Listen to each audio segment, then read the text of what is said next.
పార్వతీపురం మన్యం జిల్లా గిరిజన గ్రామాల్లో డోలీ మూతలు తప్పడం లేదు. కుమరాడ మండలం వటకోస్ గ్రామంలో రహదారి సౌకర్యం లేక మృతదేహాన్ని డోలీ సాయంతో తరలించాల్సిన పరిస్థితి నెలకొంది. ఇప్పటికీ డోలీ మూతలు కొనసాగుతుండటంపై స్థానికులు ఆవేదన వ్యక్తం చేస్తున్నారు. అత్యవసర వైద్య సేవలు, రవాణా సౌకర్యాల లేమితో తీవ్ర ఇబ్బందులు ఎదుర్కొంటున్నామని తెలిపారు. గిరిజన గ్రామాలకు రహదారులు, వైద్యం, విద్య వంటి మౌలిక సదుపాయాలు కల్పించాలని ప్రభుత్వాన్ని డిమాండ్ చేస్తున్నారు. ఈ ఘటనపై డిప్యూటీ సీఎం పవన్ కళ్యాణ్ స్పందించి తక్షణమే చర్యలు తీసుకోవాలని కోరుతున్నారు. చూడండి, చేస్తున్నారు పెద్దవాళ్ళు అసలు పట్టించుకోవటం లేదు. చాలా కష్టంగా ఉంది. అంతే ఎండలో నడుస్తున్నాం. చూడండి ఎలా ఉంది అసలు మా బాధలో చూసి ఏదో చెప్తారా ఏదని చూస్తున్నాము. ఇలాంటి పరిస్థితులు ఉన్నాయి మాకు. చూడండి, మన్యం జిల్లా కొమరాడ మండల కేంద్రంలో ఈరోజు పత్రిక విలేకరుల సమావేశం ఏర్పాటు చేయడం జరిగింది. దీనికి సంబంధించి ఈరోజు కొమరాడ మండలం సంబంధించి నయా పంచాయతీ వాటకోజ్ గ్రామంలో జరిగిన యథార్థ సంఘటన గురించి ఈరోజు పవన్ కళ్యాణ్ గారికి ఈరోజు తెలియజేస్తున్నాం.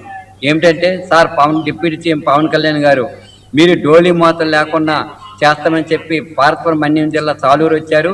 ఆ ప్రాప్తకి డోలీ మూతలు లేకుండా చేస్తామని ఈరోజు కొమరాడ మండలంలో పుస్తూరు గ్రామానికి, రెప్ప వనదర గ్రామానికి, జొప్పంగి గ్రామానికి, అల్లువాడ గ్రామానికి, సీతారాల్స్ నుండి నయ్య గ్రామానికి, అలాగే లంచి నుండి కుంతేసు గ్రామాలకు రహదారి సౌకర్యం కల్పిస్తామని కొబ్బరికాయ ఎమ్మెల్యే గారు వచ్చి కొబ్బరికాయ కొట్టి వెళ్ళిపోయారు.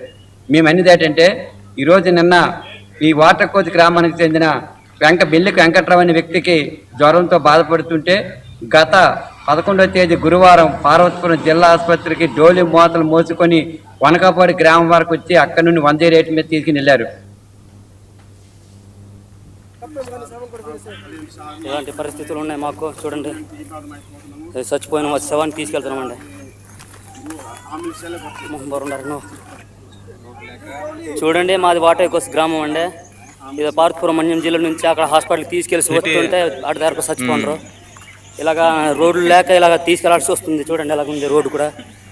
చూడండి, చేస్తున్నారు పెద్దవాళ్ళు అసలు పట్టించుకోవటం లేదు. చాలా కష్టంగా ఉంది. అంతే ఎండలో నడుస్తున్నాం. చూడండి ఎలా ఉంది అసలు మా బాధలో చూసి ఏదో చెప్తారా ఏదని చూస్తున్నాము.